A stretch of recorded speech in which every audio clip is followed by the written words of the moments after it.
Fables of the FEN, Stories to Read Aloud by Sherry Lambourne.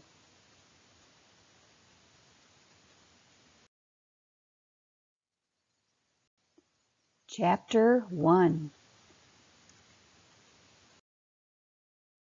McMallard finds compassion. For my father and my mother have forsaken me, but the Lord will take me up. Psalm 27:10.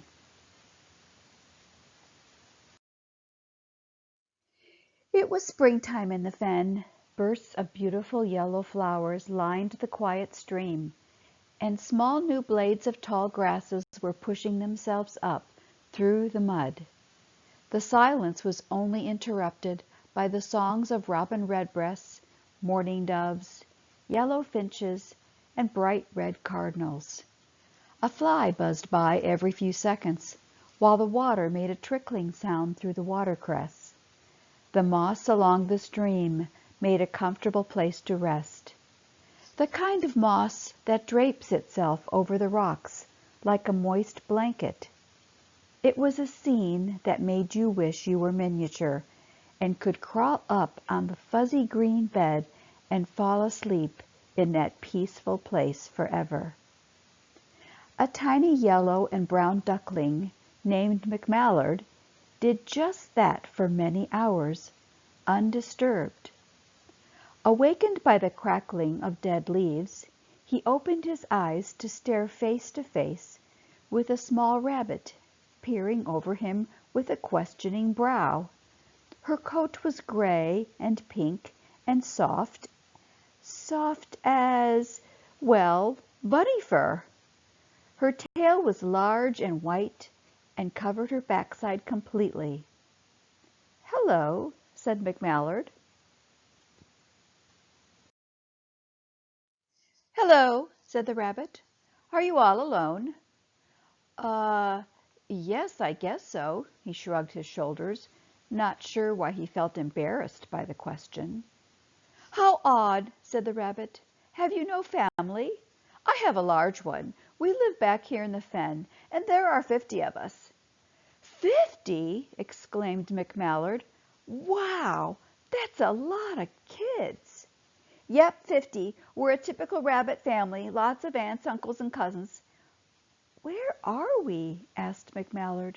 "Like I said, we're in the fen. Don't you know where you are?" No, I don't," McMallard answered quietly. "My, you are lost then, aren't you?"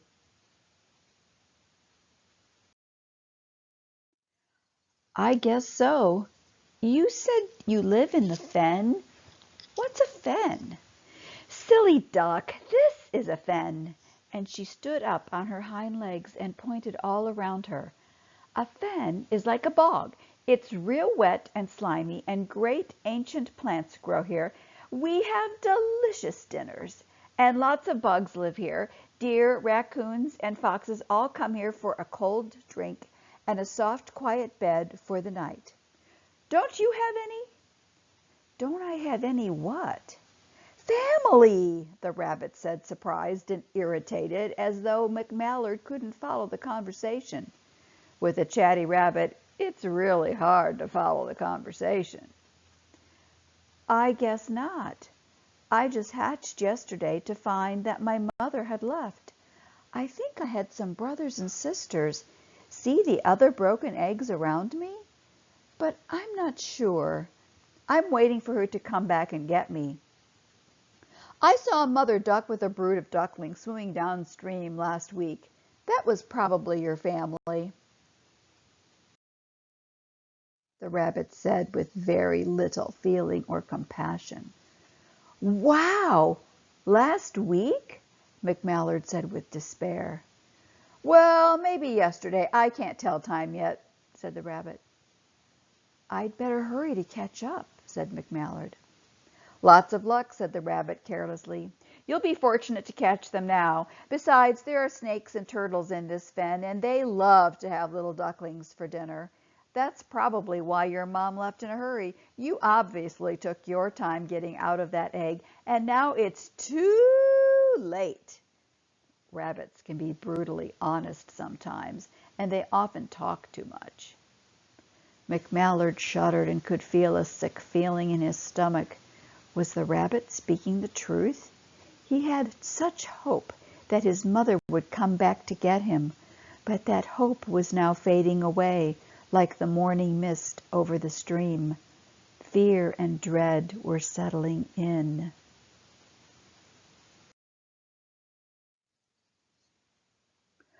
"Oh, well, good luck," said the rabbit. "I hear my mom calling me for supper. I better go. Nice to meet ya. I hope you survive."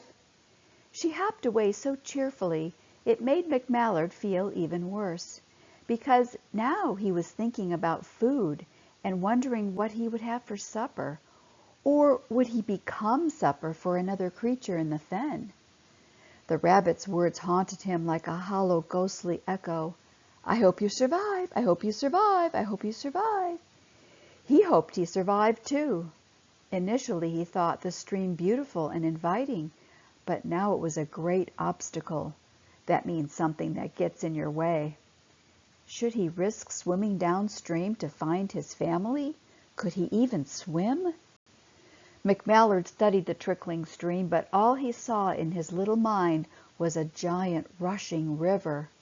He watched a small crayfish float by and wave hello, the water scooting him effortlessly along the bottom. McMallard just couldn't make himself get into the water. It was too dangerous. His only hope was to travel the opposite direction in search for food.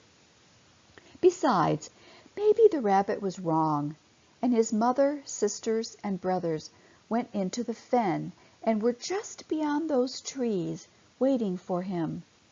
He closed his eyes and pictured them huddled close together, urgently waiting for his arrival. McMallard talked himself into courage and decided to begin his journey by walking toward the big trees. Every blade of grass and small dried leaf was like a giant impediment to McMallard. That means something that gets in your way too. His tiny legs had to maneuver over or around each as he began the trek through the fen. He journeyed all that day. When the sun went down and it got dark, he found a large burdock plant to curl under, using the large leaves as a roof over his head. As he drifted off to sleep, he hoped that in the morning when he awoke, he would see the face of his loving mother staring down at him. His eyes closed slowly, and he dreamed of soft feathery down under his mother's wings. The next morning when he awoke, he discovered that his mother was again nowhere to be found. He knew she wasn't malicious about leaving him. That means angry or nasty. He was sure of that. But to be so all alone made his heart feel like a cold rock in his little chest.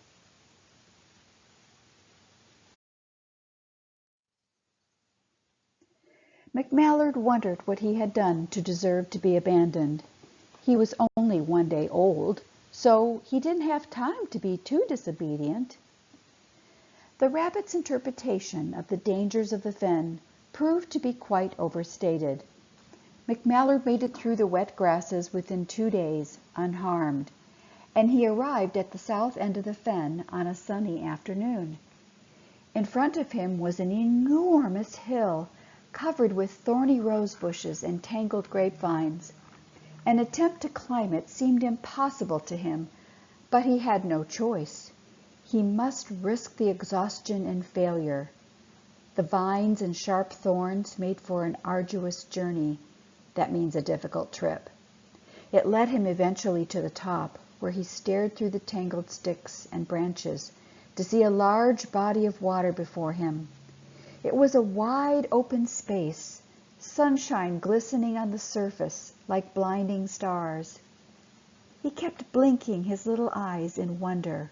It was so beautiful. He thought it might be heaven. Then he saw off to the left, In a smooth glide, a group of 6 big, beautiful birds, serenely floating within view. They appeared to be shadows against the sparkling stars, stately and magnificent.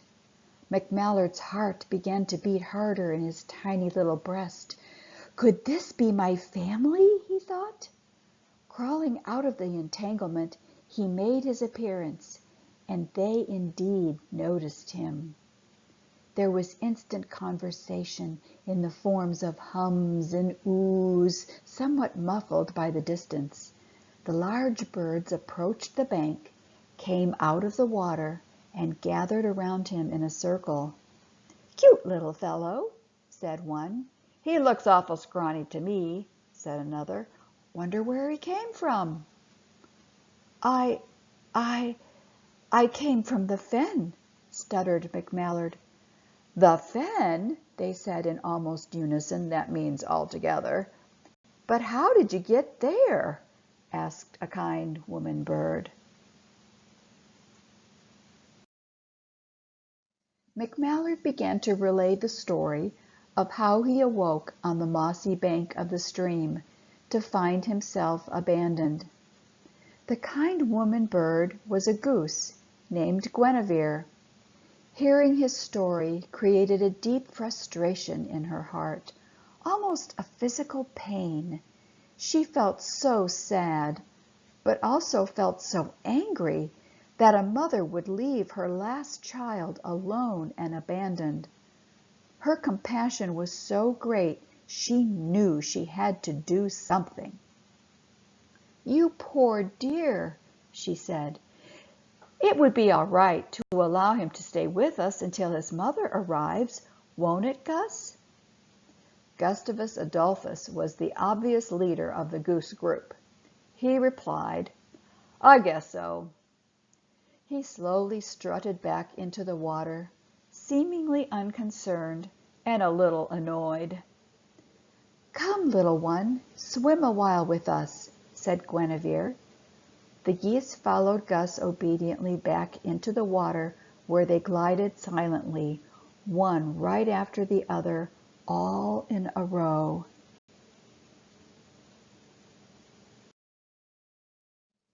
The body of water before him, really only a pond, seemed like an ocean to a baby duck, so vast, deep, dark, and treacherous.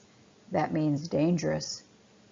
The algae floating on top created a maze of islands that looked as though he could walk across if only it would hold him up.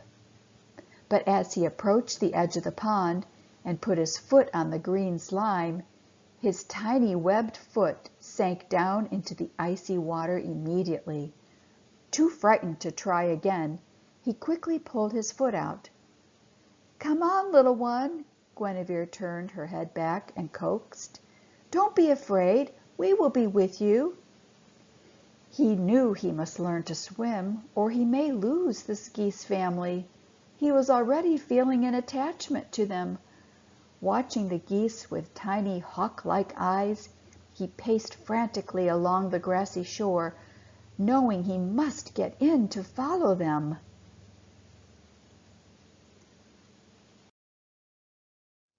As they swam further away, he ran faster and faster in panic, pacing the shoreline back and forth, back and forth.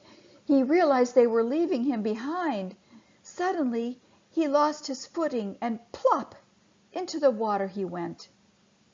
His furry body became cold and wet, and he began to breathe short, shallow puffs of air. Instinctively, he moved his feet as fast as they would go, and to his surprise, he was moving. He was even moving toward the geese. When he looked behind him, he realized he was creating a wake of broken algae as he paddled his way across the pond. The feeling was exhilarating. The greatest fear of the past few moments became his greatest joy. Swimming in circles, then in a straight line, then changing direction, he realized that his little feet were not only propellers pushing his tiny body around the surface of the water, but twin rudders guiding the direction he wanted to go. Once he got some momentum and began to glide effortlessly, he could place his little foot a certain way and turn left or right.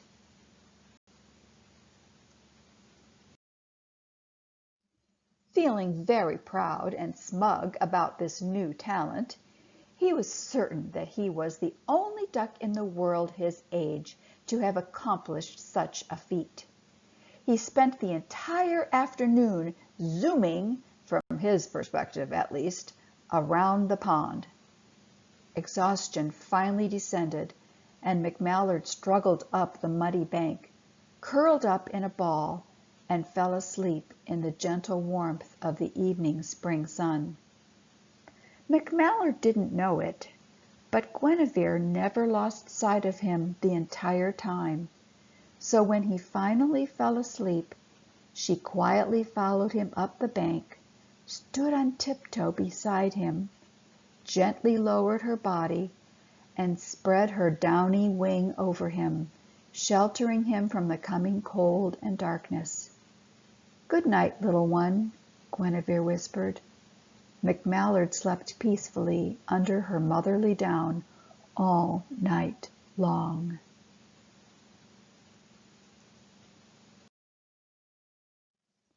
Let's talk about this.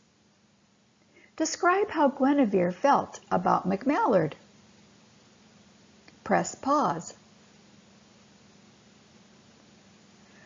What did she do as a result? Press pause. When was the last time you felt compassion? Press pause. What did you do? Press pause. Listen to the song, Compassion, and sing along.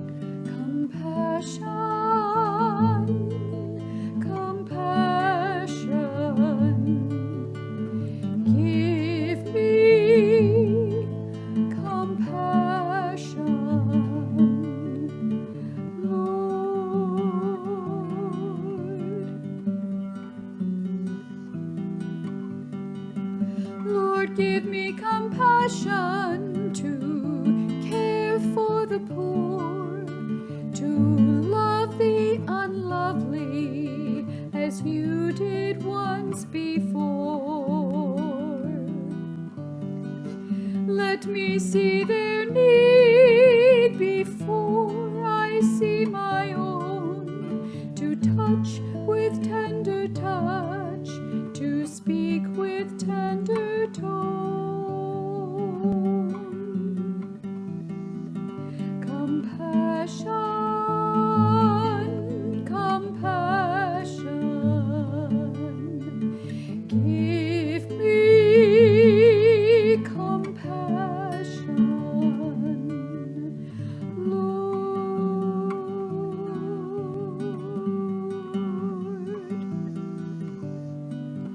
I can't have compassion when I think of only me. I can't